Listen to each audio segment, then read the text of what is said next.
Quiero empezar hoy con una historia que es verídica y a través de esta historia se hizo una película que se llama Hasta el último hombre. ¿Quién la vio? La vimos todos, ¿no? Que se habla sobre Desmond II. Un hombre que inspiró la película, esta película que es Hasta el último hombre. Esta historia encaja perfectamente con lo que quiero contarte hoy, ¿sí? Es la historia del soldado que no tocó un fusil en la guerra contra Okinawa. Desmond II era un joven que sirvió a su país, pero tenía convicciones cristianas. Él no quería agarrar un arma, no quería matar a nadie. Y cuando el ejército le obligó, él dijo que no. Tanto es que lo llevaron hasta un juicio, lo humillaron sus compañeros, le lanzaban botas, le decían de todo, se burlaban de él. Cuando él se arrodillaba a orar, a leer la Biblia, lo humillaban, le decían cosas. Intentaron expulsarlo del ejército por enfermedad mental. Pero la prueba máxima llegó cuando se enfrentó en la batalla de Okinawa, en un acantilado de 120 metros de altura, llamado el Escarpado de Maeda. Los japoneses empezaron a tirar un ataque masivo y el ejército estadounidense tuvo que retirarse.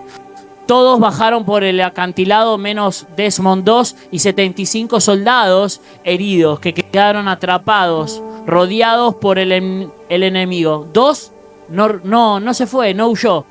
No tenía un arma para defenderse, pero tenía una promesa en su corazón.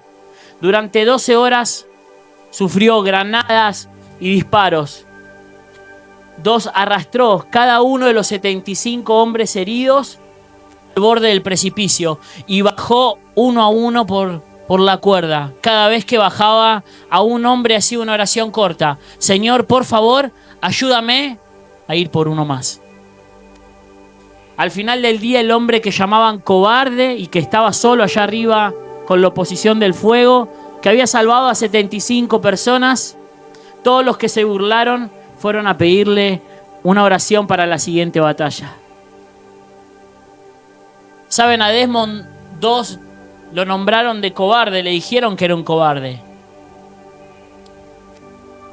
Le dijeron que no iba a llegar a nada, pero él sabía la promesa que Dios había hablado para su propia vida. Así como Dios renombró a Abraham, que supuestamente no podían tener hijos y le dijo que iba a ser el padre de multitudes, Dios nos da una identidad a nosotros. Aunque nos quieran quitar la promesa, aunque nos quieran renombrar con otras cosas. Porque así como Dios no confió en sus propias fuerzas, sino en las fuerzas de Dios, en la fidelidad de Dios, cada vez que llevaba a una persona al acantilado, cada vez que se enfrentaba a los miedos, porque seguramente tuvo miedo, ¿sí? Dios lo respaldó, Dios estaba con él. No fueron sus fuerzas, fueron las fuerzas de Dios. Quiero poder leerte Isaías 43, 1, 2. Y así como Dios estaba exhausto, sus manos sangraban por la cuerda, pero él experimentó lo que dice el profeta Isaías en este versículo. No tengas miedo, porque he pagado tu rescate. Te he llamado por tu nombre, eres mío. Cuando pases por aguas profundas, yo estaré contigo. Cuando pases por ríos de dificultad, no te ahogarás. Cuando pases por el fuego de la opresión, no te quemarás. Las llamas no te consumirán. Las llamas no te van a consumir. La mayoría de las personas podemos pensar, ¿no? Qué hombre tan valiente. Pero estoy seguro de que Dios tenía una convicción, que era hacer la voluntad de Dios. En el lugar donde esté, hacer la voluntad de Dios. Fue mantenerse fiel a sus convicciones en medio de la guerra. Y cuando él se mantuvo fiel, Dios mostró que era su escudo. La promesa de la presencia de Cristo es la única garantía que tenemos nosotros los cristianos, que el pueblo de Dios tiene en medio de la crisis, en medio del desierto, en medio del cautiverio. En principio Cristo dijo: yo estaré con ustedes todos los días hasta la consumación de los siglos. Así que declará conmigo y decí: no estoy solo. No estoy solo. Mateo 14, del 22 en adelante, es la historia de Pedro. Cuando Pedro caminó sobre las aguas. ¿La conocemos? Dice, enseguida Jesús envió a sus discípulos a entrar en la barca e ir hacia el otro lado de la ribera, entre tanto que él se despedía de la multitud. Subió al monte a orar aparte, y cuando llegó la noche estaba allí solo. Y ya la barca estaba en medio del mar, azotada por las olas, porque el viento era contrario. Mas a la cuarta vigilia de la noche, Jesús vino hacia ellos andando sobre el mar. Y los discípulos, viéndole andar sobre el mar, se turbaron diciendo, es un fantasma, y dieron voces de miedo. Pero enseguida Jesús le habló diciendo, tened ánimo, yo soy, no temáis. Entonces le respondió Pedro y dijo, Señor, si eres tú, manda que yo vaya a ti sobre las aguas. Y él le dijo, ven. Y descendiendo Pedro de la barca, andaba sobre las aguas para ir a Jesús. Pero al ver el fuerte viento tuvo miedo y comenzó a hundirse. Dio voces diciendo, Señor, sálvame. Al momento Jesús extendió la mano, asió de él y le dijo, hombre de poca fe, ¿por qué dudaste? Y cuando ellos subieron en la barca, se calmó el viento. Entonces los que estaban en la barca vinieron y le adoraron diciendo, verdaderamente este es el Hijo de Dios. ¿Saben? Jesús dio una orden. Vengan al otro lado. Vamos a ir al otro lado de la ribera. Pero en medio del trayecto hubo una oposición que era la tormenta. La tormenta. Pedro, al ver que Jesús caminó sobre el mar, recibió una palabra específica. Ven. Ven. Mencionamos que la fe viene por él. Y Pedro escuchó la palabra de Dios y le dijo, ven. Pedro no saltó por emoción. Saltó porque Jesús le dijo, ven. Mientras sus oídos recibían sus palabras, sus piernas se afirmaban en algo que no se puede caminar, sobre algo inestable que es el agua. Mientras sus ojos ponían atención a Jesús, sus piernas se afirmaban cada vez más. Al ver el fuerte miedo, dice la palabra de Dios que tuvo miedo. Su mayor oposición no fue el agua, fue su propia mente. Fue su entorno, fue tener miedo a la tormenta. En medio de esto, Pedro se preguntó seguramente, ¿quién soy yo? Y Pedro descubrió que era una cosa, bajo la palabra de Dios, que era víctima de la tormenta, y descubrió otra cosa, bajo la palabra de Dios. ¿Sí? Se entiende que podía caminar sobre el mar cuando él obedecía la palabra. Y al igual que Pedro, muchas veces nosotros tenemos tormentas que son externas, pero tenemos tormentas también que son internas en nuestra mente. Y luchamos justamente con estas tormentas cuando apartamos nuestra mirada de Cristo. Cuando apartamos la mirada de la promesa que Dios nos da. Isaías 41:31 dice, pero los que esperan en Jehová tendrán nuevas fuerzas, levantarán alas como las águilas, correrán y no se cansarán, caminarán y no se fatigarán. Pedro se hundió, sintió fatigo, se fatigó. Mentalmente necesitó de Cristo y necesitó que la mano de Cristo lo levantara con fuerzas. Y muchas veces pensamos que la oposición es una señal de que nos equivocamos del camino. Pero en el Nuevo Testamento aprendemos con Pedro que la oposición es el escenario donde las promesas nos enseñan a caminar sobre lo imposible, sobre lo que Dios nos está llamando a caminar. Y hoy quiero traer aquí algunos hombres de la fe. Hace un tiempo hablamos sobre Abraham, ¿sí? La vez pasada hablamos sobre el proceso que tuvo que pasar Abraham. De pasar a no poder tener hijos a, como decíamos recién, a padre de multitudes. ¿Sí? Y empezamos a entrar en el entendimiento de que Dios nos da una identidad, ¿sí? Tenemos la identidad de hijo, que caminamos justo bajo esta identidad, o deberíamos caminar como peregrinos bajo la identidad, bajo la promesa que Dios nos hizo a cada uno. Abraham no lograba engendrar, ¿sí? ¿Por qué? Porque tenía una mujer estéril. Ella era estéril, pero Dios renombra a Abraham de nuevo como padre de la fe.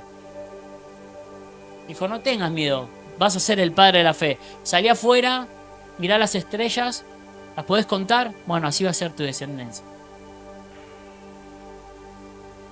Así que, así como dos, que no le importó lo que la gente le dijera, nosotros tenemos que, no nos tiene que importar cómo nos ven los demás, sino cómo nos ve Dios. Cómo te llaman los demás, sino cómo te llama Dios. No importa cómo los demás te nombran. Cristo hizo un milagro, el milagro de la resurrección, y lo hizo para que hoy nosotros pudiéramos tener identidad en Él, que pudiéramos caminar bajo una identidad, bajo la identidad de hijo. Los cielos te ven en Cristo, te ven libre, te ven sano. No te ven encadenado, triste. Te ven en Cristo. Ya Cristo, ya Dios, no te ve a ti, humano. Te ve a través de la lente de Jesucristo. Dios, su Hijo, el intermediario, y nosotros. Éxodo 3 del 10 al 11 dice: ahora ve, porque te envío al faraón. Tú vas a sacar de Egipto a mi pueblo Israel. Pero Moisés protestó: ¿quién soy yo para presentarme ante el faraón? ¿Quién soy yo para sacar de Egipto al pueblo de Israel? Dios contestó: yo estaré contigo, y esta es la señal para ti de que yo soy quien te envía. Cuando hayas sacado de Egipto al pueblo, adorarán a Dios en este mismo monte. Moisés le hizo un reclamo al Señor y le dijo: ¿quién soy yo? Moisés, vas a ser el libertador de mi pueblo. Y Moisés le pregunta: ¿quién soy yo? ¿Saben cuál es la respuesta de Dios para Moisés? Yo estaré contigo. La respuesta no es: oh, tú eres un hijo maravilloso, tú eres el mejor de los hijos y es por eso que te elegí. Moisés, si buscara dentro de sí mismo, no hubiese encontrado nada que justificaría el tamaño de semejante promesa. Se frustraría, como nos frustramos nosotros al pensar de que somos buenos en algo, como predicamos la vez pasada sobre el joven rico.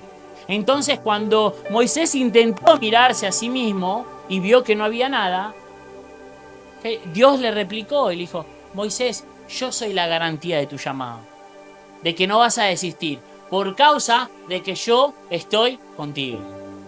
Y hoy el Señor está acá y nos está diciendo: yo estoy contigo. Es por su gracia que caminamos como peregrinos. No es por lo bien que lo haces. ¡Ay, qué bien que lo estoy haciendo! No es por lo bueno que sos. No es por lo bien que cantás o lo bien que predicás o los likes que te dan. No. No es por los versículos que sabés de memoria. Es por Cristo y su gracia inmerecida.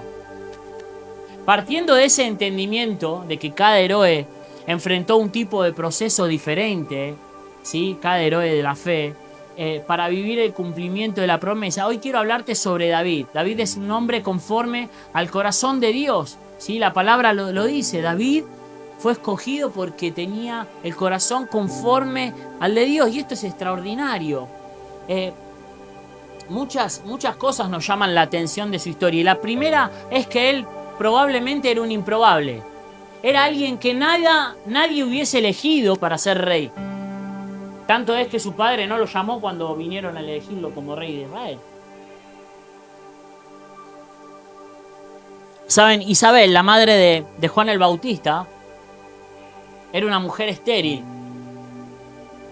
Su vientre continuamente decía que no podía engendrar. ¿Y qué pasó? La voz que clama en el desierto. Juan el Bautista. Tal vez hay algo dentro de ti que continúa acusándote, algo disfuncional. No puedes, no lo vas a lograr. No sabes hacer esto. No sabes hacer aquel otro. Sos un mentiroso. Sos un borracho. Sos un drogado. ¿Cómo vas a tener hijos? ¿Cómo vas a... ¿Qué legado vas a dar? Pero quiero decirte que no estás solo. El vientre de una mujer que no logra engendrar se vuelve ahora el ambiente donde Dios hace que nazca la voz que claman al desierto, la voz de Juan el Bautista. Y no es por casualidad que después nace Jesús en un vientre estéril, ¿sí? Juan el Bautista es aquel que prepara el camino. Nuestra mayor batalla es en la mente. ¿Sí? Podemos tener batallas exteriores, ¿sí? Podemos tener enemigos, gente que se levante contra nosotros, gigantes, desiertos, reyes. Pero hay momentos en que nuestra mayor oposición somos nosotros mismos. Somos nosotros mismos. Algunas de nuestras mayores batallas se producen aquí en nuestra mente por causa de no confiar en Dios, por causa de no creer al propósito y a su promesa. Según la OMS, para el 2030, de acá a 4 años, de cada 10 personas, 7 estarán afectadas por algún tipo de desafío emocional, según lo que dicen los médicos. Ataque de estrés, ansiedad, algún tipo. Nosotros no lo creemos, creemos que vamos a ser libres. Saben, hay gente que sabotea su llamado por causa de sus propios traumas del pasado, por repetición de comportamientos y de patrones. Hay gente que replica lo que vio. No le gustaba ver cómo su padre trataba a su madre, pero sin darse cuenta hoy está replicando lo mismo. No le gustaba ver cómo su madre traicionaba a su padre, pero hoy replica lo mismo. El Evangelio necesita ser la resignificación de Cristo en nosotros. Nosotros necesitamos resignificar a Cristo en nosotros. Porque Cristo nos ha hecho nos ha dado un nuevo camino, un nuevo destino. Vamos a continuar en el mismo lugar practicando las mismas cosas. Como decíamos, las cosas viejas pasaron. He aquí, Cristo hizo todo nuevo. Toda persona que carga con una promesa, ciertamente convive con una oposición. Así que no pienses que te vas a librar de alguna oposición, porque si cargas la promesa de Cristo, si sos hijo de Dios, para ser formado en el camino del peregrino, para manifestar la gracia del Señor, para manifestar la vida del Señor, es necesario que mueras. Y para morir es que se nos presentan pruebas, una y otra vez. El profeta dijo: ¿quién soy yo si soy un niño? Y Dios le dice: te aparté desde el vientre de tu madre. Moisés dice: ¿quién soy yo? Y Dios le responde: yo estoy contigo. Gedeón le dice: Señor, ¿quién soy yo? Ve, no vas con tus fuerzas, vas con las mías. Pedro, de ser un pescador a ser un pescador de hombres. Mateo 28, 18 dice: Jesús se acercó y dijo a sus discípulos: se me ha dado toda autoridad en el cielo y en la tierra. Por lo tanto, vayan y hagan discípulos de todas las naciones, bautizándolos en el nombre del Padre, del Hijo y del Espíritu Santo.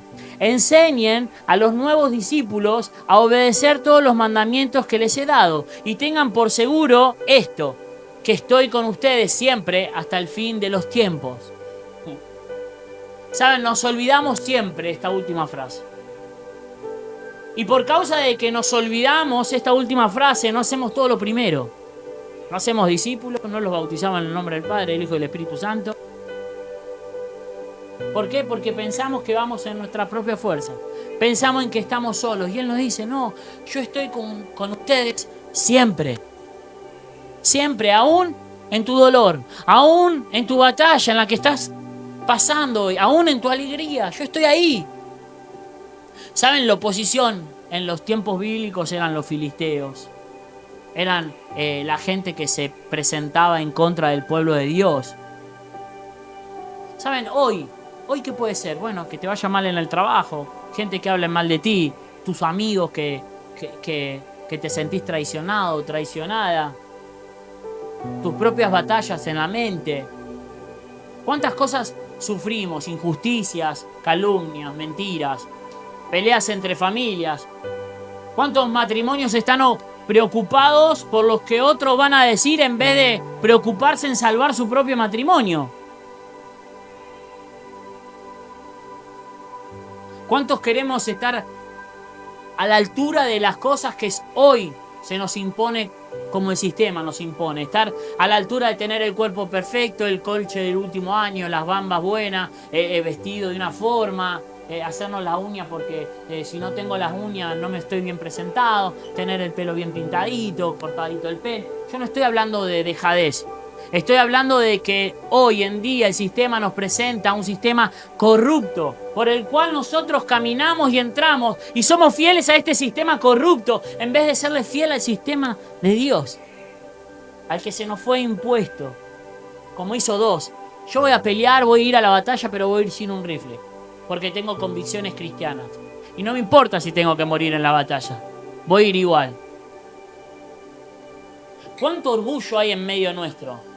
Que tantas veces queremos aparentar cosas que no somos. Y esto me hace pensar que toda promesa carga una gran oposición. Puede ser alguien que viene contra ti, o puede ser tú mismo autosaboteándote en tu llamado. Y saber lidiar con eso para vencerlo es la única garantía de que podamos vivir en plenitud. De que podamos vivir bajo la plenitud de la promesa de Cristo. Y mi pregunta es si cada hombre nacido de una mujer carga fundamentalmente una promesa de Dios, porque todos los que estamos aquí cargamos una promesa de Dios. ¿Lo entendemos? Levanta tu mano. Todos los que somos hijos de Dios cargamos una promesa de Dios. Levanta tu mano. ¿Por qué toda la iglesia aún no está viviendo la plenitud de la palabra que carga? Es mi pregunta. ¿Saben? Porque la promesa no es para vivirla, es para quienes se posicionan bajo esa promesa. El milagro no es para aquel que lo merece, porque nadie merece aquí. Es para quien no desistió, siguió por convicción por causa del Dios al cual sirve. Siguió por convicción por causa de saber que Cristo está en él y se mantiene firme por causa de saber a quién sirve. Y por causa de saber de quién es hijo, que somos hijos de Dios. Tal vez vemos en el camino a gente que desistió.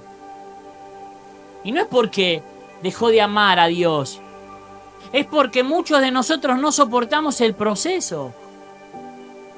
No soportamos lidiar con las cosas de Dios. De David aprendemos que necesito lidiar con la oposición. Que él necesitó lidiar con la oposición de alguien que amaba. Él amaba al rey Saúl y tuvo que lidiar con eso. Salmo 55, del 4 en adelante, dice... Y este salmo refleja el pánico que él vivió. La angustia. El deseo extremo de huir. Dice, angustiado está mi corazón dentro de mí, y sobre mí han caído los terrores de la muerte. Temor y temblor me invaden, y horror me han cubierto. Y dije, ¿quién me diese alas como paloma? Volaría yo y descansaría. ¿Cuántas veces no te has sentido así, con ganas de huir, de escapar? Porque el terror te angustia. Te lleva a un lugar donde solamente vos y Dios podés estar. Y le decís, Señor, sacame de acá. Comeme tierra, no quiero estar acá. David necesitó enfrentar desiertos. ¿Saben? Pero mientras vivimos nuestros desiertos y nuestros problemas y entendemos que estamos en un proceso, en una crisis, que esta crisis se convierte en proceso, después lo vemos una vez que pasó, lo vemos desde lejos, entendemos que es un regalo, que la vida nos dio este proceso como regalo para poder entender de quiénes somos realmente. ¿De qué estás hecho? ¿Saben a quién lideró David antes de ser rey? A las ovejas. El primer liderazgo que vemos de David en la Biblia comienza con los valientes de David. Unos locos que se convierten en un grupo de élite de guerra. ¿Cómo levanta Dios a un muchacho para convertirse en el rey de un pueblo, si nunca lideró a nadie, si se la pasaba aislado en el medio del campo? Ahora lo vas entendiendo cómo Dios pone la mirada en nosotros. David era un pastor de ovejas, sabía lidiar con ovejas, pero no tenía trato con la gente. Probablemente era alguien extraño, alguien aislado, apartado. Y cuando el profeta llega a su casa y dice, vengo a ungir el rey de Israel. llama a todos tus hijos, le dice al padre. Ni siquiera fue considerado. Tuvieron que ir a buscarlo. Tanto es que Dios le habló y habló al profeta y le dijo, no te fijes en la apariencia porque yo me fijo en el corazón. Falta un hijo. Él le pregunta, ¿dónde está tu otro hijo? Ah, tengo uno más. Está allá con las ovejas. Anda a llamarlo. El liderazgo de David es forjado en los peores momentos, como el de José, gobernador de Egipto. Porque aun cuando se convierte en rey, pasa peores momentos.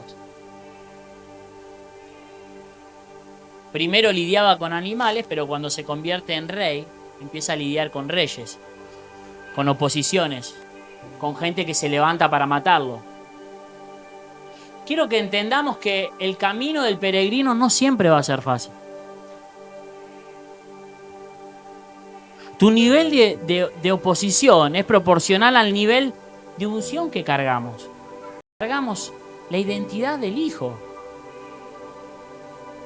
Y muchos hacemos alarde, ay, no, camino bajo la unción de Dios. Y en realidad nos olvidamos de que en nosotros corre sangre real, que no es de nosotros y por nosotros. Fuimos sellados, marcados, y tenemos que entender que el mismo Espíritu Santo que resucitó de los muertos a Jesús, vive y mora dentro de nosotros. ¿Y cómo no vamos a cargar semejante oposición si dentro nuestro está el Espíritu Santo?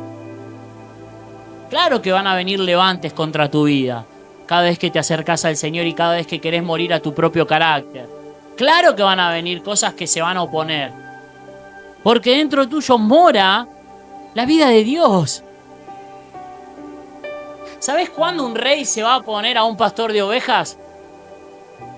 Nunca. Nunca un rey se va a fijar en un pastor de ovejas.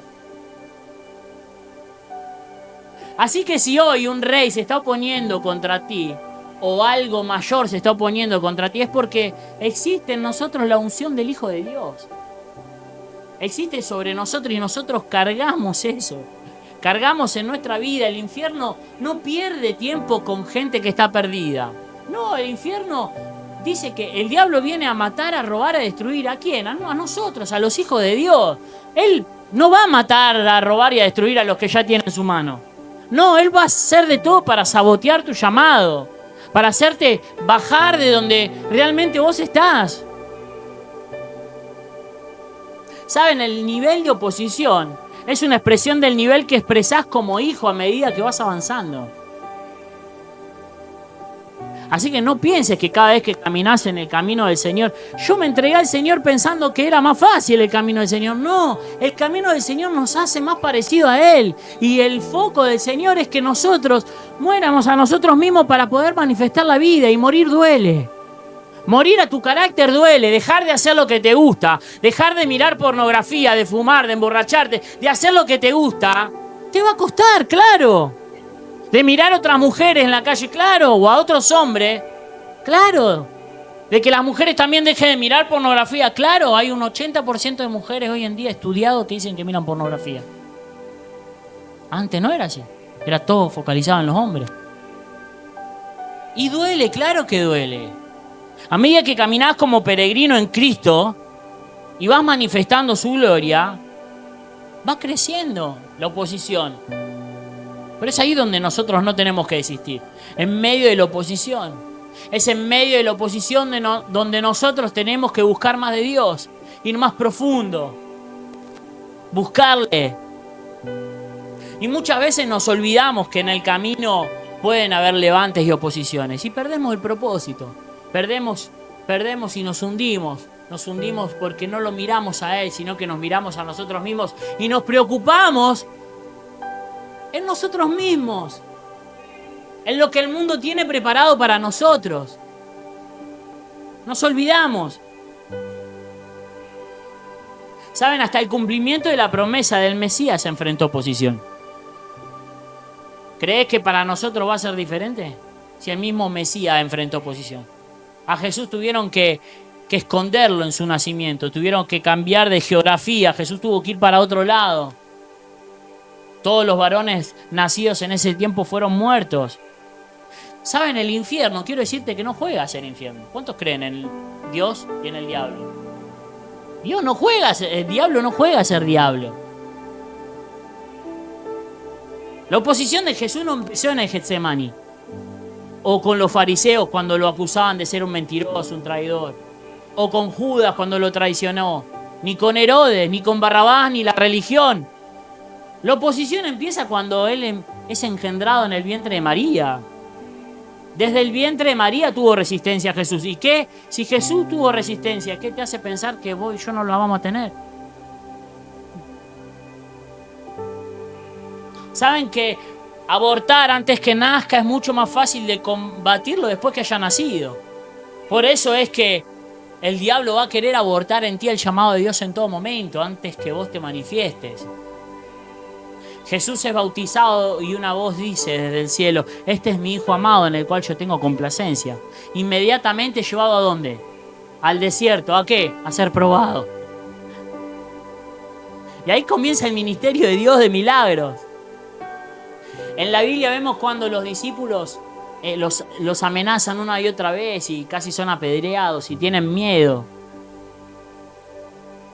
Cada vez que el infierno se opone a algo que tú cargas, es una expresión del miedo que el mismo infierno tiene hacia el despertar de tu destino profético, hacia el despertar de tu vida en Cristo Jesús. ¿Saben que el infierno, claro, no sabía que la muerte de Jesús iba a hacer que haya un gran destino para nosotros? No era el final de la historia, era el comienzo de una historia más gloriosa, ¿sí? Cuando Pedro intenta librar a Jesús de la misma cruz, es llamado por Jesús: sal de aquí, Satanás. Dice: vete de aquí. Jesús, Pedro, el discípulo. Jesús deja claro que el proceso no es un problema, ni el abandono. Es parte de lo que Dios quiere forjar en cada uno de nosotros. Los procesos son necesarios. Es necesario morir para resucitar al tercer día y que haya dispensación de la gracia. Ah, no, pero pastor, si Jesús ya murió, ¿por qué tengo que morir yo también? Para poder manifestar su vida, para hacerle espacio, lugar, orden en tu corazón, en tu familia, en tu casa, en tu destino, en tu trabajo, con tus amigos. Porque es necesario que no repliques tu vida, sino que repliques la vida de aquel que te habita, la vida del Hijo de Dios. Jesús le dice a los discípulos en Juan 16:7, dice: pero digo la verdad, les conviene que me vaya, porque si no lo hago, el Consolador no vendrá a ustedes. En cambio, si me voy, lo enviaré. Hay momentos que es necesario las separaciones. Hay momentos en que te sientes solo y parece que Dios te abandonó. ¿No te ha pasado? Que orás y parece que tu oración no llega al techo, que Dios no te escucha, pero no es así. Él está ahí, está contigo. Es como la historia de aquel hombre que caminaba en el desierto y veía que él caminaba y junto con él iban 2 pisadas, ¿sí? Y que cuando entró y se puso feo y vino la tormenta en el desierto, ¿no? Dice que: Señor, en mi peor momento vi que me abandonaste, vi que ya no estabas, ¿no? Y que Dios le dice: hijo, esas huellas son las mías, porque yo te estoy cargando, te estoy llevando en brazos. No es en tu fuerza, sino en las mías, ¿no? Es una historia inventada esta, no está en la Biblia, ¿eh? No vayan a pensar que está en la Biblia. ¿Saben? El silencio no es una expresión de abandono. Y el Señor hoy nos viene a decir que Él está con nosotros. Que es para aquellos que reciben esta palabra y que creen que Dios está con nosotros aún en nuestros peores momentos. Salmo 33 dice: pero el Señor vela por los que le temen, por aquellos que confían en su amor inagotable, los rescata de la muerte y los mantiene con vida en tiempos de hambre. Nosotros ponemos nuestra esperanza en el Señor. Él es nuestra ayuda y nuestro escudo. 1 Samuel 16:13 dice: y Samuel tomó el cuerno del aceite y lo ungió en medio de sus hermanos. Y desde aquel día en adelante el Espíritu de Jehová vino sobre David. Se levantó luego Samuel y se volvió a Ramal. Dice que Samuel vino, lo ungió como rey, ¿sí? Le dijo: vas a ser el rey de Israel. ¿Y saben lo que inmediatamente pasó después de eso? ¿Saben lo que pasó? Nada. David se volvió con las ovejas. Nada. Y hay gente que se frustra porque pasa 1 año, 2 años, 5 años. Dice: no, ya Dios no se va a acordar de mi promesa y de lo que me dijo que iba a hacer, y que yo soy hijo de Dios, y que si soy hijo de Dios yo debería estar así, asá y tal cual, y por eso, ¿no? En cuanto David es ungido, no va al trono. No va al trono. Vuelve al campo. Vuelve a oler a oveja. No tiene el perfume de rey. José tiene un sueño en Génesis. José tiene un sueño de que iba a ser mayor de en medio de entre sus hermanos. Que iba a ser se iba a levantar por encima de ellos. Y no se vuelve gobernador de la mañana a la tarde. Es más, él se va, los hermanos lo venden, lo tiran dentro de un pozo, le dicen al padre que se lo había comido un lobo, un oso, no sé. Los propios hermanos lo venden. ¿Saben? Daniel obedece, no se arrodilla. ¿Saben dónde va? Con los leones, a la cueva con los leones. Jesús viene a hacer la voluntad del Padre, ¿y dónde termina? En la cruz. ¿Y qué te hace pensar de que porque obedeces al Señor? Y decimos como el joven rico: no, porque yo guardo tus mandamientos, Señor. ¿Qué te hace pensar de que no vas a ir al foso?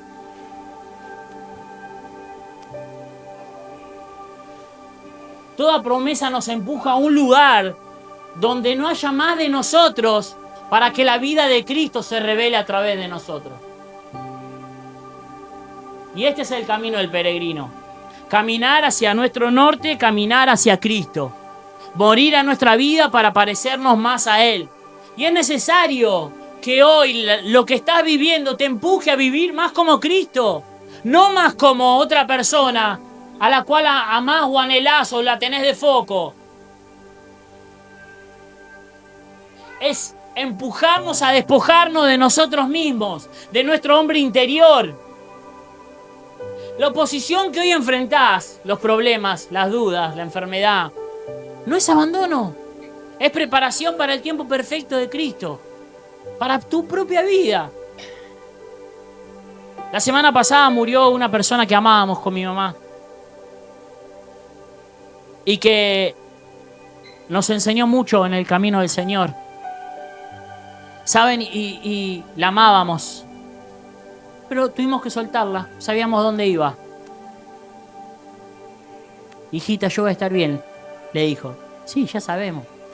Nosotros podemos decir lo mismo. Tenemos la seguridad de dónde vamos. ¿Saben? David vuelve a sus labores, vuelve con las ovejas. Y en tiempo de guerra su padre lo llama y le dice: vas a tener que enviar comida a tus hermanos que están ahí en el medio de la guerra. Vas a tener que llevarles comida. Y el rey ungido por Dios está trabajando ahora, se encuentra trabajando como globo. ¿Sí? Va a llevar comida en medio de la guerra. ¿Saben? Si no aceptamos los procesos que vivimos, vamos a pensar que la promesa es falsa. Los procesos son necesarios. Si lo aceptamos y si los ponemos y si los aceptamos a vivir en Cristo Jesús. Si no, de nada sirve pasar por el proceso y salir igual de la misma manera. David está siendo preparado para tener la estructura necesaria para ser rey. Tener una promesa no significa estar listo.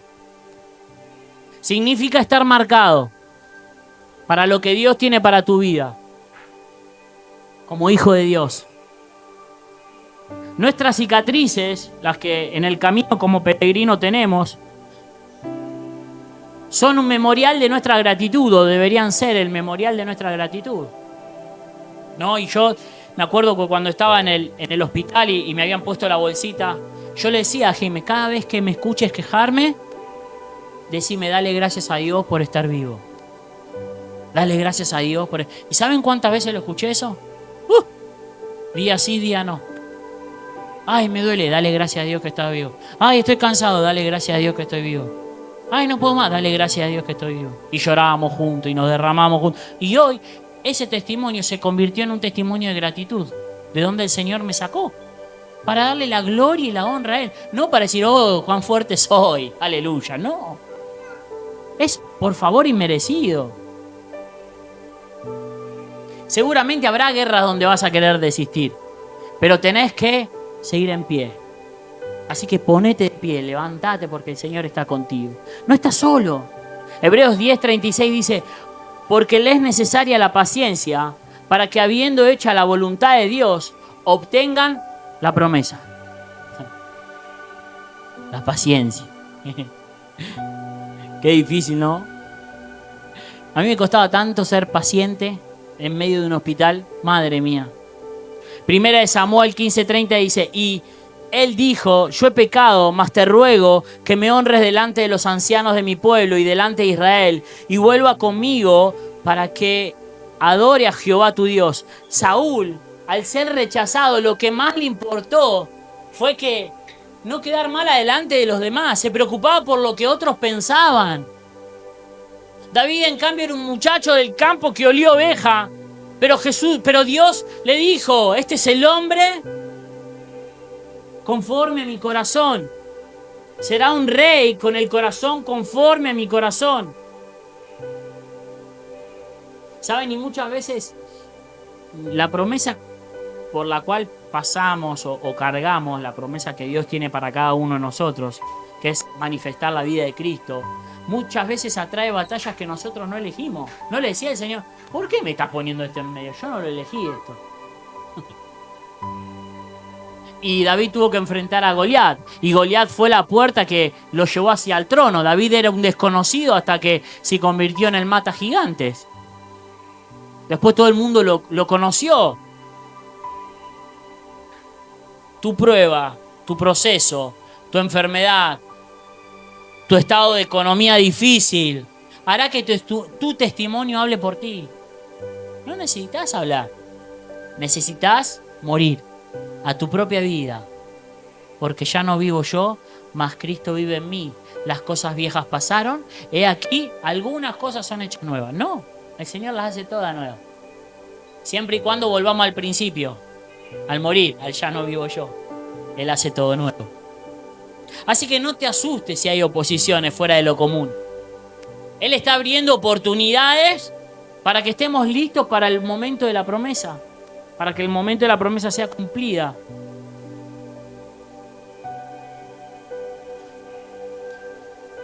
Según de Samuel 5:10 dice, así David iba cada vez más aumentando y creciendo porque el Señor Dios de los ejércitos estaba con él.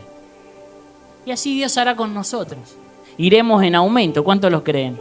Crecerás, el Señor ensanchará tus tiendas, te marcará el camino, caminarás y no te cansarás, tu fe será fresca, la vida de Cristo irá en aumento. Él preserva lo que prometió en nosotros. Él está ahí para nosotros siempre, siempre. Y no hay una condición. Él está ahí y no se aparta de ahí. Aún en medio de tu proceso, aún en medio de tu dolor. Solo que muchas veces nos hundimos por causa de no mirarle. Porque Él está. Por causa de no buscarle. Porque Él está. Y desviamos nuestra mirada. Y ponemos nuestra mirada en cosas que no tenemos que poner. Queremos ayudarle al Señor. Y nos vienen voces de otros lados. Y buscamos otras ayudas. Y el Señor hoy nos está diciendo, no, me tenés que buscar a mí. ¿Cuánto nos cuesta entrar en intimidad con Cristo? Números 23:19 dice, Dios es un nombre, no es un hombre, por lo tanto no miente. Dios no es un hombre, por lo tanto no miente. Él no es humano, por lo tanto no cambia de parecer. Nosotros sí. Todo el tiempo. Señor, cantamos, incluso cantamos. Dejaré todo para seguirte. Y después hay reunión de equipo. No, yo no puedo. No, yo... Dejaré todo para servirte. Estaré siempre a tus pies, Señor.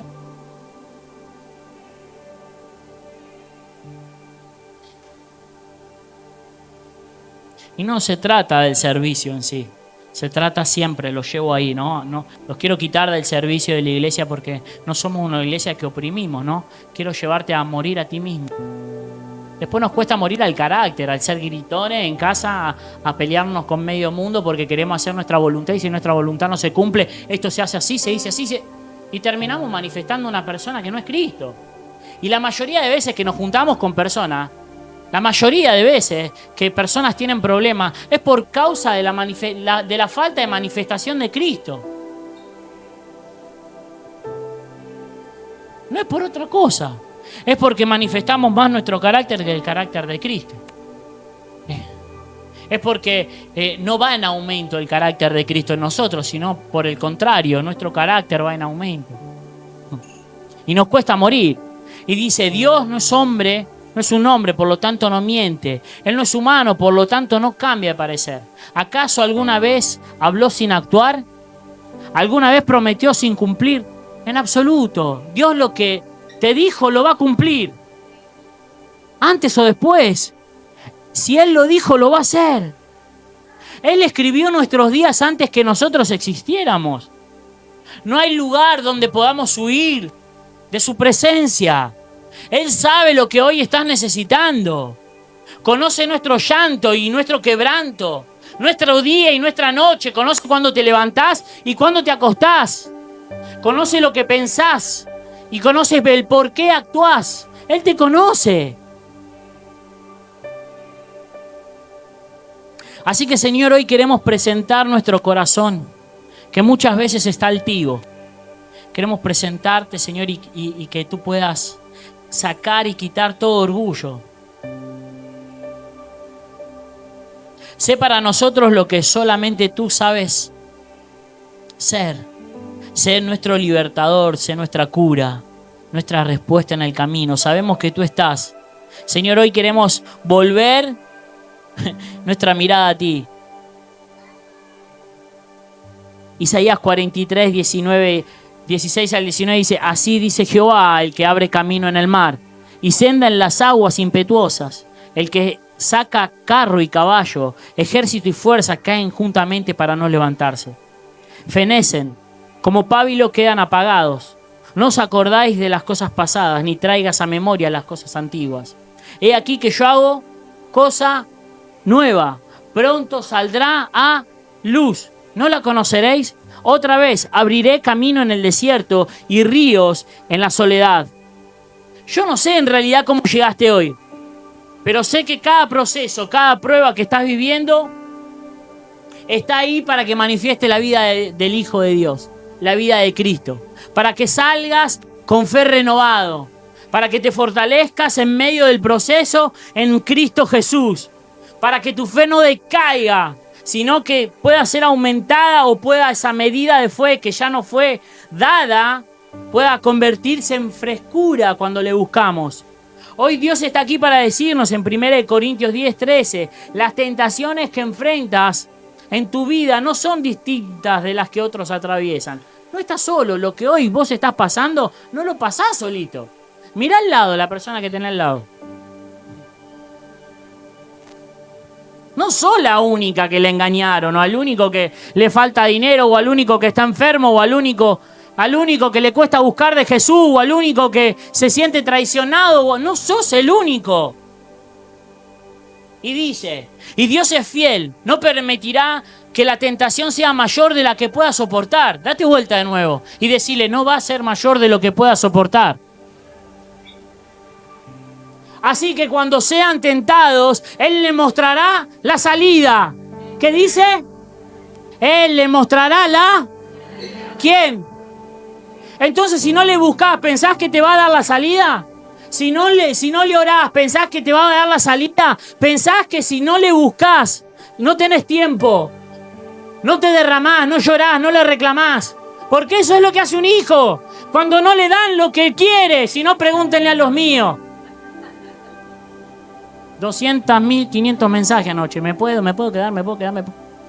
Sí, quédate, mi amor. Solo no vengas tarde. ¿Cómo hace un hijo insistente? Él te mostrará la salida para que puedan resistir. Para que puedan. Después no importa lo que digan los demás. ¿Qué me importa lo que digan los demás si yo estoy en el camino del Señor? Si yo recuperé a mi hijo de las drogas. Si yo recuperé a mi familia. Si yo recuperé mi propia vida. Si el Señor me mostró la salida, ¿qué me importa lo que digan los demás? A mí me importa lo que dice Cristo de mí. Lo que Dios ve. Y Dios te ve a través de una lente que es su Hijo, y su sacrificio no fue en vano. Sino cada vez que pensás que no sos suficiente, estás haciendo en vano el sacrificio de Cristo. Sos suficiente y vas a poder salir, porque no estás solo, porque vas a querer morir a tu propia vida, porque ese es el fin de nosotros. Él te mostrará la salida. Filipenses 4:13 dice, todo lo puedo en Cristo que me... Si no estamos en Cristo, no estamos fortalecidos. Pensá, por favor. Todo lo puedo en Cristo que me fortalece. Isaías 40, 29 y 31 dice, Él da esfuerzo al cansado y multiplica las fuerzas al que no tiene ninguna. Mira al que tenés al lado y decirle, Dios te va a multiplicar la fuerza. Dice, los muchachos se fatigan y se cansan, los jóvenes flaquean y caen, pero los que esperan en Jehová tendrán nuevas, levantarán las alas como las águilas, correrán y no se cansarán, caminarán y no se... ¿Saben? Quiero decirte que este versículo no es un intercambio de energía. No, sino de naturaleza. De tu naturaleza adámica, la naturaleza de Cristo. Ese es el cambio que tenemos que hacer. Dios no está buscando más fuerza para ayudarte. No, Él está esperando que tu vida muera para que se pueda manifestar a través de la tuya. No hay lugar en Cristo si no morimos a nosotros mismos. El cansancio del que habla Isaías no es físico, el cansancio es del alma. Intentamos sostener la promesa de Dios con recursos humanos. Y al final, todo sale a la luz. Cuando alguien no manifiesta a Cristo y vive una cosa en casa y otra afuera, todo sale a la luz. No es que Dios te da un poco más de fuerza o aumenta tu fuerza para que sigas siendo tú, porque no se trata de nosotros. Y cuando leemos este versículo pensamos que todo se trata de nosotros y no es así, o no debería ser así. Es que tú le entregues tu cansancio, le entregas tu vigor, tú le das tu debilidad, le das tu vida, morís. Y Él te da su vida. La oposición no viene para detenerte, viene justamente para cansar tu viejo hombre y obligarte a intercambiar tus fuerzas humanas y colocar la naturaleza que no es nuestra, del sistema, ¿sí? Y el Señor acá nos habla de una naturaleza que viene de Cristo. Dios no te quita la carga para que descanses. Él te quita la carga para que cambies de naturaleza. Es necesario cambiar de naturaleza para que la carga ya no te pese. Porque la palabra de Dios dice, vengan a mí todos los que están cansados. ¿Y qué más? Cansados y estresados, con ansiedad, con picos de estrés, con dolor en la ciática, con dolor en la espalda, con dolor en el estómago. No, y ahí vamos levantando nuestra mano todos, ¿no? Con mal humor, con gritos. Que yo les daré una nueva vida. ¿Saben por qué? Porque nuestro descanso, ¿saben quién es? Es Cristo. Esto quiero terminar. Cristo es nuestro descanso. Así que si hoy estás cansado y te sentís solito y que nada ¿Te viene bien? Porque cuando estamos estresados pasa eso. Nada nos viene bien. Nada. No hay nada, no hay palabra que nos entre. Quiero decirte que no es abandono, es preparación. Y esta semana salimos a caminar y yo le dije, ay amor, no me hables, no quiero hablar, quiero caminar. Necesitaba tanto de Cristo. ¿Y saben lo que encontré del otro lado? Empatía. Amor, voy a estar hablando por vos, me abrazo y caminamos. Le duró unos pasos más, pero es broma. No, oró por mí. Y es eso lo que necesitamos. Gente que cuando caes no esté ahí para acusarte, sino para levantarte, para llevarte al lugar correcto, a entregarlo todo. Y hoy quiero decirte que no estás sola. Quiero decirte que Dios está contigo en medio de tu proceso, en medio de tu dolor, en medio de tu enfermedad, y que te carga en sus brazos, en medio de eso que estás planeando con tanta alegría. No sé cómo estás, no conozco a todos, pero sí sé que Dios está contigo. Quiero saludar a todos los que se conectan, que tengan un hermoso domingo.